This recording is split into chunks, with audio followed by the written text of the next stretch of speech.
আজকে আবারও নিয়ে চলে এসেছি আর একটা অর্গানজা শাড়ির লুক। তো এই শাড়িটাকেও আমি অ্যাজ ইউজুয়াল ফ্লিপকার্ট থেকেই অর্ডার করেছি। আর আমার শাড়ির বাজেট সবসময় আন্ডার 500 থাকে। তো এই শাড়িটার দামও 480 টাকার মতো নিয়েছিল।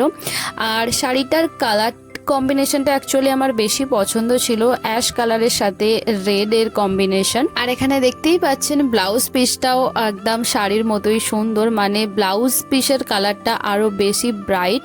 তো এখানে ব্লাউজ পিসের ফ্যাব্রিকটা অ্যাকচুয়ালি আমার বেশি পছন্দ হয়েছে, কিন্তু ব্লাউজ পিসের যে ফ্যাব্রিকটা আছে না সেটা খুব একটা বেশি দেয়নি। মানে ওটাতে স্লিভলেস ব্লাউজ হবে, না হলে একদম যে মিডি লেন্থ যেগুলো হয় স্লিভগুলো সেগুলো হবে।